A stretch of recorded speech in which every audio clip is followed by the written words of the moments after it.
We will go ahead and get started. Thank you again, Mayor Lyda Krewson, for joining us today. I'm sure everybody knows that Mayor Krewson is our 46th and current mayor of the city of St. Louis. Between 1997 and 2017, she served as alderperson for St. Louis's 28th ward.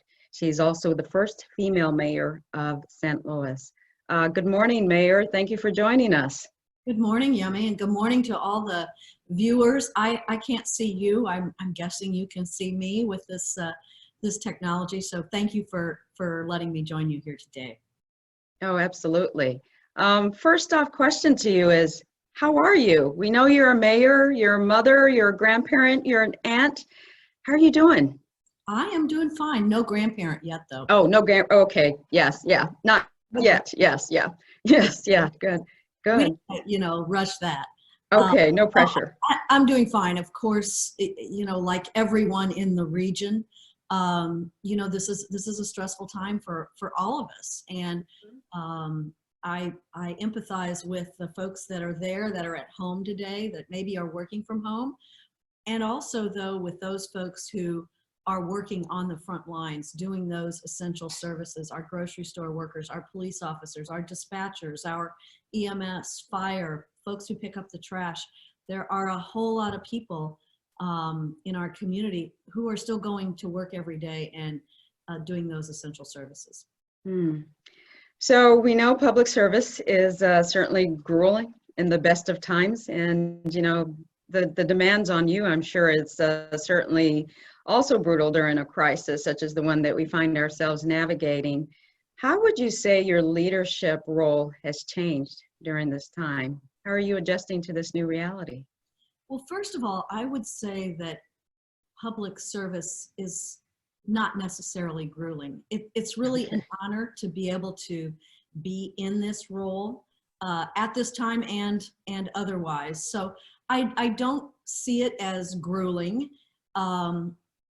I see it as an opportunity here, really, to try to make the best decisions collaboratively and with lots of input for our regions, because you do recognize that the decisions that you're making, especially now, have an impact on everybody in the region. I mean, we know that there's this horrendous health impact, but we also know that there's this devastating business impact.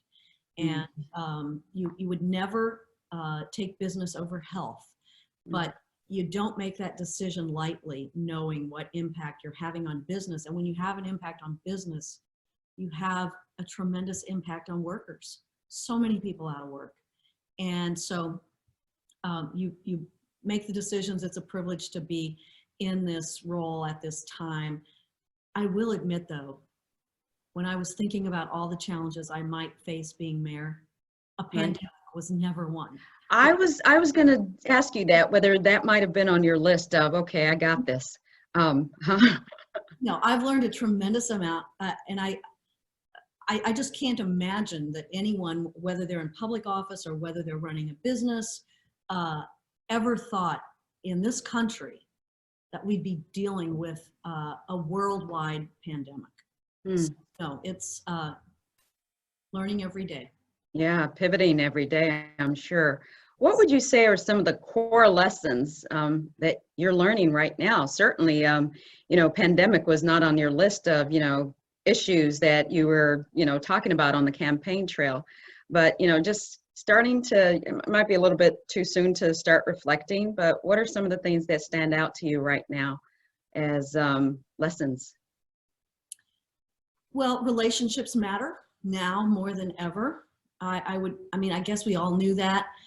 We probably all have said that. And certainly you're all leadership, either current members or alum Leadership St. Louis. And so you know that intrinsically, but relationships certainly matter during this time, being able to call on folks who you've met before at least, and try to work through complicated decisions, and recognizing how important science is and how important data is. Got to make these decisions based on science and data. And it's one thing to say it. I would have said it to you last year, had you asked me. Right. But it's a whole nother thing to do it. And so, there are a lot of lessons learned during this time. And, when we're on the other side of this, and I don't know when that will be, there'll be a lot written about this time period and how decisions were made and whether or not they were the right decisions. And it's always easier to determine if a decision was right in hindsight than it is Sure. forward. So you just do your best every single day. Yeah, you talked about collaboration. How easy or challenging has that been for you in making sure that, your round table, so to speak, on collaboration is inclusive, and there are individuals that you feel that, can certainly carry the region forward? Well, I think actually collaboration is always a lot of work, if we're honest about this. It's always hard, but you have to hear different voices. Now, in my administration, when you're talking about how is the table and how inclusive is the table, I have a very inclusive administration. And if we're talking about race here in terms of inclusiveness, of course, Dr. Fred Eccles is an African American, and absolutely, we are so lucky to have him leading us during this time. Judge Jimmy Edwards, Wilfram Pinkney. I mean, we have a very inclusive administration, so that makes my table a little easier, perhaps, to hear because I'm used to working with these folks every day, day in and day out. But it's not just about collaboration within the city limits of St. Louis. It's also about collaboration with St. Louis County, with St. Charles County, with Franklin County, Mark Kern in St. Clair County in Illinois, and our hospitals, SSM, BJC, Mercy, the VA, St. Luke's, all of the hospital systems. So you don't know those people as well as you know your own team. So it's work. Just work you got to do. Right. I think you mentioned, it's about the human-centered approach, the relationships, and those are things that really get you through, such crises as we're experiencing now. I want to ask you about how you mentioned some of the counties that you've worked with. We've also seen how our hospitals have come together. Can you talk about what you did within the mayor's office to bring all those voices of expertise together in making decisions to move us forward? Well, I mean, what we did physically, we got on the phone, we got on, we just, early on, at least a month ago, maybe more than a month ago now, when this was beginning to evolve, we all began talking. And, we have tremendous fragmentation in our region, government fragmentation in our region. But one of the things that we saw was that the hospital systems, who are competitors, let's face it, Mercy, BJC, SSM, they're all competitors. They were all together. And they were all together in terms of projections and modeling and PPE, personal protective equipment. I think we all know what that acronym is by now. And so it was helpful to have them at the table. They saw forward and with the modeling probably more than I did. And so they brought us all along. The Regional Health Commission, Dr. Will Ross, I think he may be one of your alum as well, and a friend of mine. I remember having a late night phone call with him. It was long too. It was on a Friday night, as I recall. And these are. I know Dr. Ross because we used to carpool our kids together. Okay. So, relationships matter. That's right. And then a few days later, I called him and I said, "Okay, you worked me over for 2 hours on a Friday night. Now I got to work you over about this." That's how it comes. That's great. That's great. So, I want to remind our participants here, if you have questions, I encourage you to please post them because she is very interested in responding to the questions that you have. So here's one that we have. Will the mayor commit to tabling decision-making on all tax incentives for development during the COVID emergency? It seems like a two-parter. Tomorrow, the TIF Commission is holding a public hearing by Zoom and phone for a $60 million subsidy request for a $330 million project near SLU. So I don't know what the TIF Commission will decide on that tomorrow. This is always a balancing act. Any subsidy, you should only have one question. Will the project happen but for or without the subsidy? That should be the fundamental question. And the amount of the subsidy should also be calibrated to what is absolutely needed to have the development happen. And we do need jobs, and we do need to continue development. We are going to come out on the other side of this, but we also need tax revenue in our schools, in our city. And so it is a balancing act there to determine whether or not to move forward with the project, or to table the project, just to say to the developer, sorry, we're not going to do it. And then you end up with no tax revenue, no shared revenue, because in any incentive you're sharing revenue. And it's not an easy decision to make, but that is the decision that is before the people and the Board of Aldermen, the TIF Commission, the Board of Aldermen. That's the decision that has to be made. Okay, thanks for responding to that audience question. You know, it seems as though there's a lot of hard decisions to be made. A lot of companies are making them right now in terms of furloughing employees, you know, terminating some in order to be able to maintain their bottom line post and also during this. What are some of the harder decisions that you've had to make to date? Oh, let's see. Where do you start? Whether or not to put a stay-at-home order in place was a big decision. What was the challenge there? What, you mean, why was that hard to make? Yeah. Because you're going to devastate business. You're going to devastate jobs. You're going to devastate people by saying businesses have to close. Basically, many businesses are closed. Not all businesses, you can't work from home at all businesses. And so that was a very hard decision to say, this is serious enough that everybody needs to stay home. I think that was the hardest decision to make.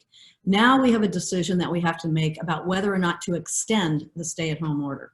What you saw across the country is, in many cases, governors were making that decision to stay at home, but that was not the case here in Missouri. So in Missouri, it was city mayors that were making that decision. And of course, I made it along with Sam Page, along with Steve Ellman, County Executive Page and Ellman, with the data and the science from the hospitals. But looking at the projections a month ago, it was really hard to believe. You know, you're like, really? Is it going to be that bad? Because at that point, we hadn't seen New York. So it was a hard, we've got something going on here. What is there's that? just questions. I'll grab the question. I'm seeing something pop up on the screen. So, okay. So issuing that stay-at-home order was a difficult decision to make. Might seem easy in hindsight, but on that day, saying all restaurants have to close, carry out only, all businesses have to work from home unless you're an essential business. Right. That was a hard decision to make. The rest of the decisions are related to that, frankly. Right. You know. But. So you said that was a very hard decision for you to make. I know I've been watching social media since last night, and people are wondering what's happening post April 22nd. Because people are kind of getting a little bit stir crazy and feel a need to make some level of planning. Is this something that perhaps you foresee continuing until May? I know you're all about, you know, the facts, the data, and the science. What are you thinking? I think there's no doubt that this will be extended past April 22nd. That is not April 22nd, which is a week from tomorrow, is not even when we are expected to peak in our number of cases. I don't know how long it will be extended for. Will it be extended for 1 week or 2 weeks or 3 weeks? I don't know that yet.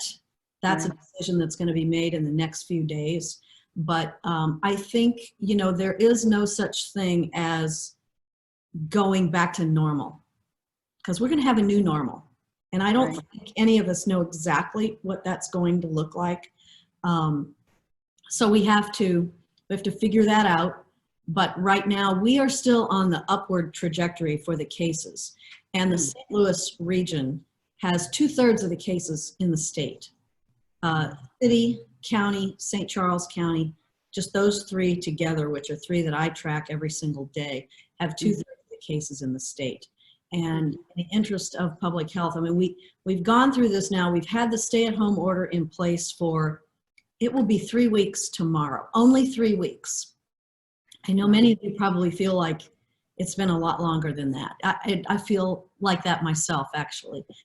But it's only been 3 weeks. And so if we just, you know, flip the light switch and we say, you know, in a day or two, oh, hey guys, go back to the way things were, we'll just backslide on that and we'll have many, many more cases, lot more death. And then we'd be starting over, because almost certainly we would do that again. So I know it's hard. I guess I want to thank everybody. I want to thank the workers who are continuing to work: police, dispatchers, firefighters, trash truck drivers, grocery store clerks, doctors, nurses, dietary. You know, I want to thank all those people, but also want to thank the people that are really taking the stay-at-home order, the wash your hand order, that maintain a 6-foot distance seriously also, because it is making a difference. And so thanks to everybody for that. Absolutely. So I'm going to grab another question from our participants here. Representative Lacey Clay has suggested North St. Louis needs about $15 million from Governor Parsons to support community needs during this pandemic. Do you agree with this assessment, or do you believe more is needed? Well, Congressman Clay and I actually talked yesterday. I don't know what the right number is. If it's, I hadn't heard 15, is that what you said, or did you say 50? Yes, 15 million. 1-5. 1-5, yes. I hadn't heard that number from him, but we did text yesterday about how we need to really take this opportunity, if you can call it an opportunity, to end up with a better healthcare system for the most vulnerable residents that we have, to end up with more opportunities. So I don't know if it's 15 million or if it's 20 million, or I don't know what that number is. 15 million, while it might sound like a lot, actually isn't that much. And there's another package that's going through Congress right now, and hopefully we'll have some additional funds out of that. So I agree that we need to certainly spend additional funds in that area. Okay. Here's another question that someone had. What is the current, this is more specific, what's the current status of the number of beds for homeless in St. Louis, men, women, and children? And is the city sending homeless people to St. Louis County because they have more beds? What's the approach there? Well, actually, St. Louis County has a lot fewer beds than St. Louis City does. And historically and up until today, many folks from St. Louis County get dropped off in the city of St. Louis. So you all can see that. The city normally has 532 beds for, and that's the year-round number, not the winter number, 532 beds for homeless individuals. The providers, the continuum of care providers, have dropped the population in those shelters to 380. That was the number last Thursday. They're hoping to drop it even more. And why are they dropping it? They're dropping it because they don't want the density in their shelters. That's probably a very good idea. But what it has also done is put more people on the street. So the very providers who are providing the services, in order to keep their folks safe, or as safe as possible, are ending up putting more people on the street. So the city itself, we have a contract for 200 additional beds. 100 of them are up right now, and 100 will be up, another 100 will be up by the end of the week. And so we are scrambling right now. We can we have been able to get the real estate end of this. What we have been, what we are struggling to get is operators, because the COC, their personnel are scared. Their volunteers are drying up because they're afraid of working with the population that may be COVID positive. So we are working on that right now. We have a homeless encampment that was set up by some good-hearted folks downtown, in the heart of downtown. And so right now, well, an hour ago, 10 o'clock, we were out there with our outreach workers, with a physician, to try to help make some medical assessments and to try to get folks to go into housing and into shelter. Wow. We will be there twice a day and every day until we're able to get folks to go into housing, because we're not going to leave these pop-up homeless encampments in situations that need services, in situations that where everyone's very close together, not social distancing. I mean, this is not a good situation either. So we have brought 200 more beds online. Oh, wow. Okay. St. Louis County, I think, has 300 beds year round. Okay. Well, someone has another question here. Thank you. What about the people who are in jail, who are unable to social distance? And someone also tandem to that is the workhouse. Yep. What is being done for relief during this COVID crisis? So the population in our jails are about 50% of what they were 3 years ago. I get a list every morning saying how many people are in jails. Yesterday, there were 121 people, I think, at MSI, the medium security institution on Hall Street. That's a very, very light capacity for them. They have 436 capacity, so they're at about 436 in the pods. And the dorms at MSI, as I'm sure this viewer knows, have been closed for quite a long time. We haven't had anyone in the dorms there. So the pods are the newer area, which have individual rooms. There's 121 people there right now. Across the street at CJC, Criminal Justice Center, we have, the total is 730. So 730 minus 121 is the number of people, 600 and some 20 or so that we have across the street. So the social distancing is there within the institution, but even more importantly, about a month ago, we stopped allowing visitors into jail because we don't want to introduce it in. And then anyone new who comes into jail is kept separately for 14 days to be sure that they're not showing signs of being COVID positive or needing medical services. We also have provided tests to Corizon, which is a medical service provider. We provide PPE. So we're doing a lot, but we know that jails, we know St. Louis County, it's been reported in the paper, has some positive cases in their jail. We know that jails across the country do. So we know we're not immune to that, but we're taking every step possible to prevent that.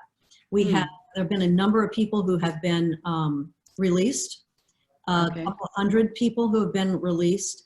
Everybody who's in our either of our jails today is there on very serious felony charges. Okay.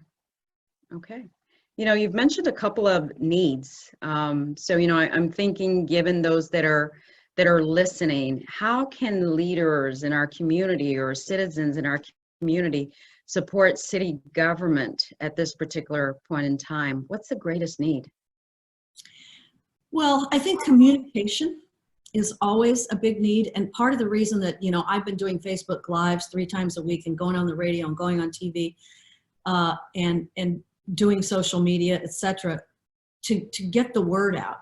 You know, we have to recognize that today, not everybody reads the paper. In fact, a lot of people don't read the paper. We know the conundrum that newspapers are in. Not everybody watches the news. And if you're watching the news, there's 50 channels to choose from. If not everybody's on social media, although, you know, if you're an elected official, you sometimes feel like the whole world is on social media. But if you go to a neighborhood meeting, which of course we can't do now, but normally we do, and you say, hey, how many of you are on Twitter? You know, there's not that many hands that go up, but I think one of the things that everybody can do is pass the word that stay at home is important. This is a very important thing. We have 711 cases this morning just in the city of St. Louis. Wow. I'm trying to remember St. Louis County's number. It's close to 2,000 cases. St. Charles had 400 cases. We have a lot of cases, and don't forget, those are just the cases that have tested positive. And we all know that tests are a huge challenge. We don't have enough tests. Mm-hmm. You know, we order tests, we get in a little fraction of what we order. So we have that number of cases without much testing. So we know we have many more cases that have not been tested. So your word, your ability to help us spread the word is very important. There are all kinds of other ways to help through various funding mechanisms that are put in place. You each have different skills. Maybe there's an accountant out there that can, I'm an accountant, that's why I said Oh, okay. accountant out that can help a small business fill out the paperwork that they need to fill out. Maybe there's an attorney out there that can help a small business. Maybe there's a social service agency or a social worker there who can help us with the needs for homeless services. So you just have to look at yourself, figure out what skills you have, figure out how to help. You're all leaders. That's why you're on here.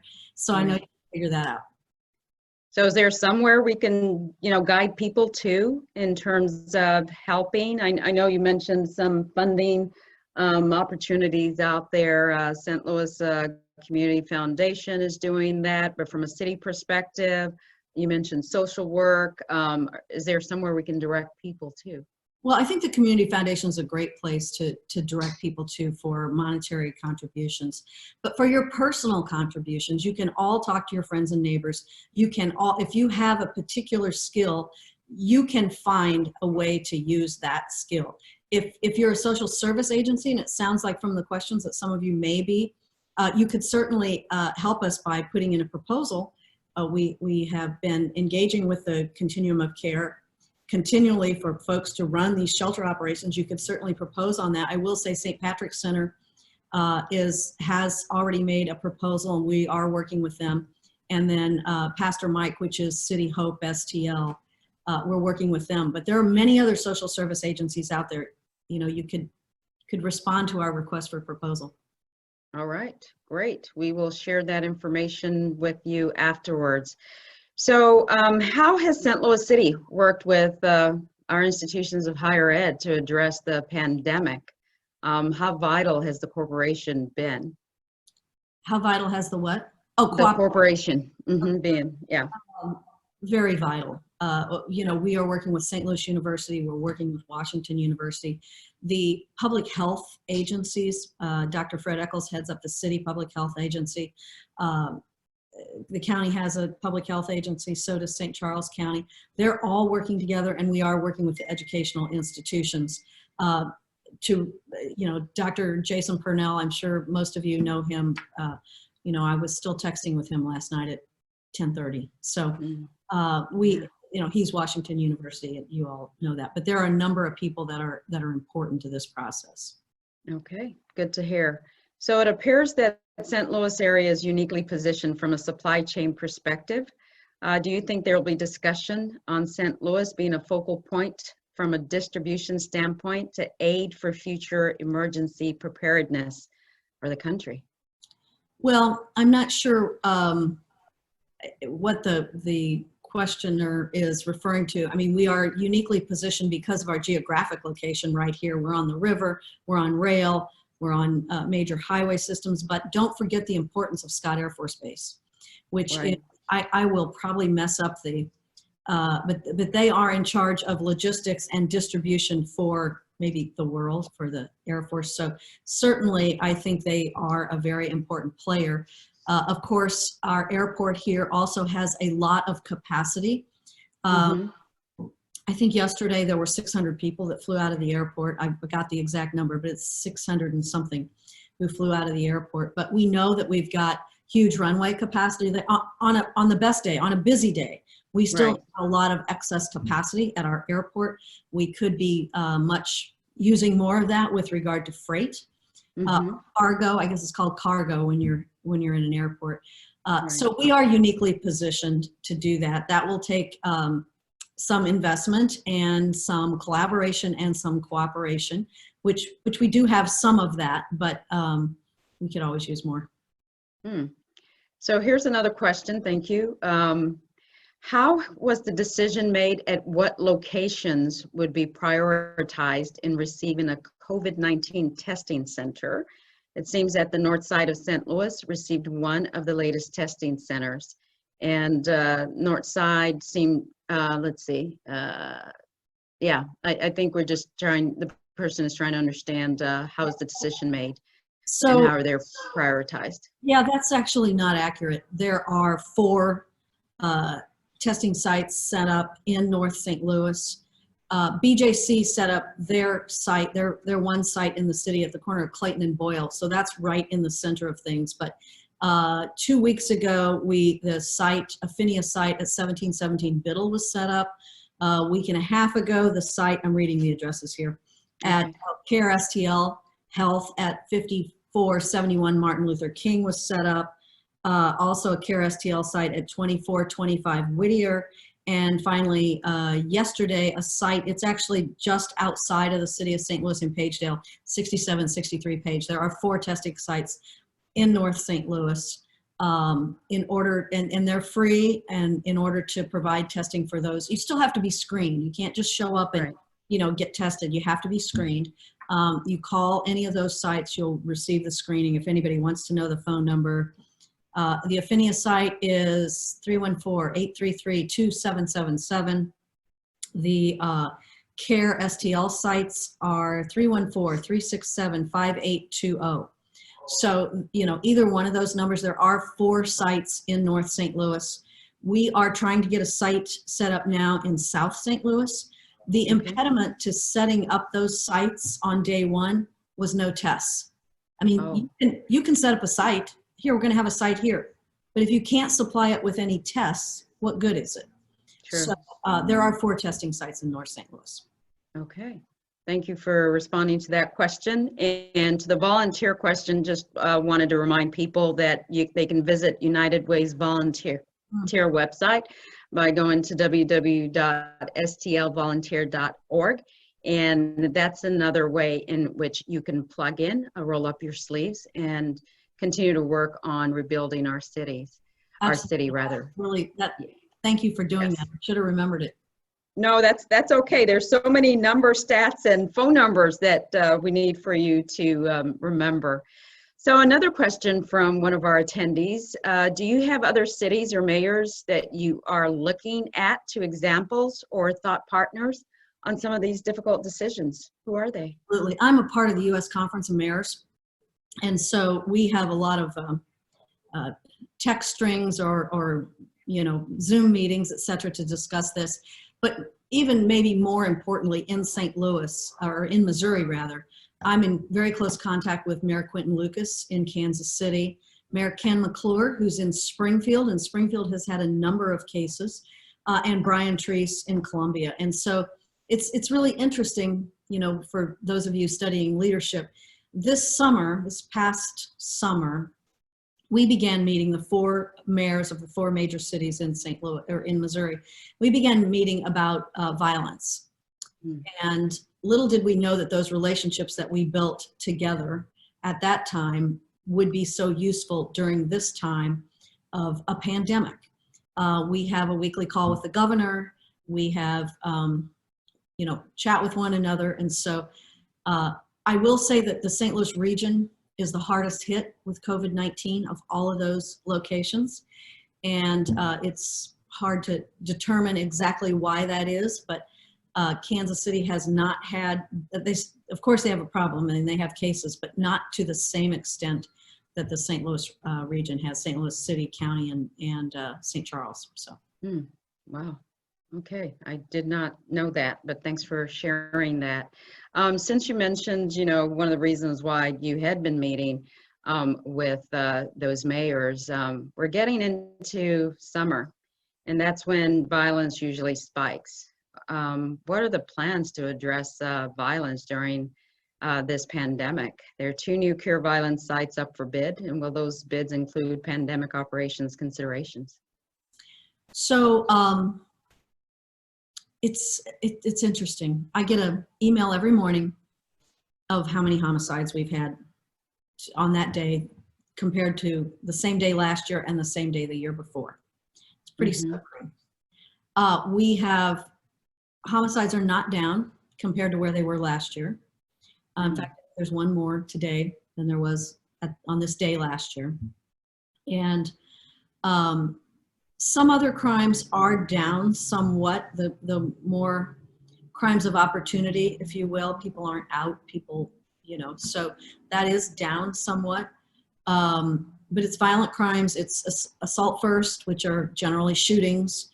Even if they're not homicides, we're very concerned about that. We are still continuing to see a lot of violence in that area. In fact, we're worried that we're worried about domestic violence, as people are home or, staying at home. We're worried about the stress on people when they've lost their jobs. And all of that sometimes leads to more violence. And so we're very concerned about it. It is both, we try to address it both from a prevention side and from a law enforcement side. Our rec centers are closed. Our playgrounds are closed. Our court sports are closed.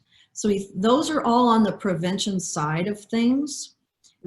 So as we come out of this, and I don't know when that will be, but we are very concerned about it. And we just yesterday put out on our social media links to, and people can call 211 and then hit 1 after you do that to get connected to a mental health worker. So all of that is part of fighting violence, which of course, then of course the law enforcement side of things.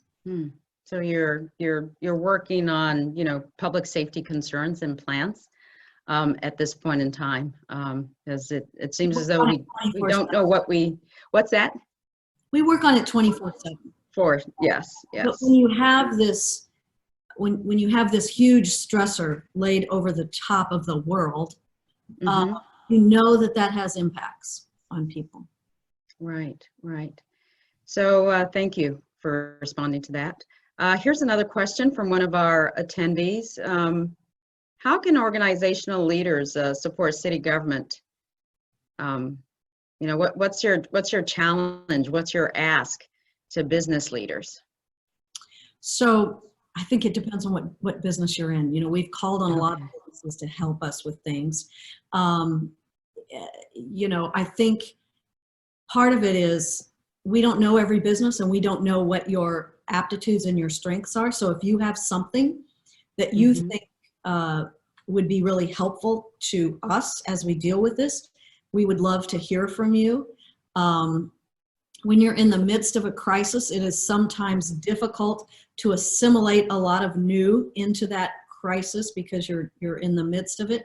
But certainly, I think keeping your employees on your payroll to the extent that you and I know that's a huge ask, but the federal government through PPP, Paycheck Protection Program, be sure to apply for those loans if you're eligible for those so that you can keep your people on the payroll, because that in and of itself will be helpful to our community. There's probably many other things. If I knew what business you were talking about, I might be able to respond more specifically, but you're all leaders. You take a look at your own business and figure out how you can help.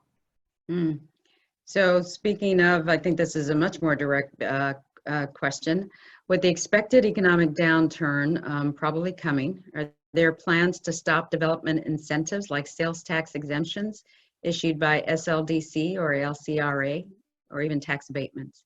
So I think that's the same question we had earlier, only the question earlier had to do with TIFs. Right. And so what we always look at is whether or not the project will happen without the incentive. If it will happen without the incentive, we don't do it. If it'll happen with less incentive, we don't do it. But we also look at the jobs that are being produced by the project. So if we just stop all incentives, certainly we want to reduce them as much as possible. But if we stop all incentives and we stop all projects, well, that actually won't be good for our economy either. So the matter of being able to balance those two. And it's easy to say, well, just don't do any of that. Okay, Right. I hear that. But does that mean, okay, just don't have any projects? So it's that balancing act and being very critical and thinking critically about the project and what does it bring in terms of shared revenue, because it's never a zero-sum game for the city. It's never that we would get nothing. We get jobs and we get some tax revenue. The question is, do we get all of the tax revenue or none of the tax revenue? Got it. Got it. So looking ahead to the future, I know we don't know what the future holds, but has there been any discussion around what re-engagement looks like after COVID-19? Well, the world is talking about that now. You turn on any TV station and you will see the world talking about that. You know, how will we bring business back? How will we get back to business? When will a big 20,000 person convention come back to St. Louis or any city that, for that matter? When will we all be comfortable going to a 50,000 person sporting event? When will we all be comfortable going back to a restaurant, sitting close to, you know, various tables? When will we all be comfortable going back to work? We have a lot of employees in the city, and I bet every one of your businesses have a lot of employees who are scared to come to work. And they're scared that they're going to be exposed there. And so when will you be okay going back to your office? I mean, I'm in the office every day. I've been in the office every day since this started. But the mayor's office team has, we have about 3 different groups so that we only have 4 or 5 people a day in the mayor's office. Most of City Hall is closed. Although the comptroller still has to, somebody's still got to cut the paychecks. Somebody still has to pay bills. So, you know, some of those things have to go on. And so I think we're all trying to figure out, how will we get comfortable? We have no test to figure out if people, no, let me rephrase that. We don't have enough tests to figure out if people have it. We would love to have a test, an antibody test, to figure out, well, who has had it, because you don't have to have symptoms to have this. And I think what I'm reading and hearing is that testing, both do you have it and have you had it, is really important to sort of getting our world back to business. And then of course, eventually a vaccine is, so it's dependent on science. I know that, I know everybody wants to flip the switch, but when do you think casinos should reopen? When will you be okay going to hotels and motels and big banquets and galas and sporting events? And, you know, when are you comfortable with that? And what do we have to do to get you comfortable with that? Because we can say businesses can open, but if they don't have any customers. True. So. True. Wow. You've answered a lot of serious questions that the citizens of the city are curious about. And I want to thank you so much for spending the power of 45 minutes with us, taking questions from the citizens of St. Louis. And thank you for your words of wisdom. And you are right. At the end of the day, it's about the human-centered approach. It's all about relationships. And we've seen some best practices in terms of collaboration, and expect that this will hopefully continue in the future. Any final words of wisdom? So let me just say that thank you to all of the residents of the city of St. Louis, and frankly, the region, for following these stay-at-home orders, because 99% or 95% of the people are following these. I'll point out that I say residents always instead of citizens, because we do have a big immigrant community, and we are not going to presume that everyone is a citizen. We're going to say residents. Sure. So thanks to all the residents, thanks to all the business owners, and thank you for the workers who are still at work every day. Absolutely. And to our audience members, thank you again. Tomorrow we will be joined by Dr. Sam Page, who will be answering similar questions on leadership and how we are moving our region forward through this crisis. Again, thank you, Mayor. All the best to you. People are saying thanks for taking care of our city to you. And, you know, if we can ever be of help, 211 United Way, Yes. we're here. So to Focus St. Louis and to Leadership St. Louis. It's so important what the relationships that you're forming and what you're doing here. My own life and my own career has been transformed by being in Leadership St. Louis many years ago. So yes, best class ever. I think it's a tagline for all the programs at Focus. Goes without saying, something like that. Exactly. All right, everyone, have a wonderful rest of the week. Please be well. Please follow the stay-at-home orders, and hopefully we'll see you on Focus Forward on the lessons to be learned during this process. Have a great one. Appreciate it.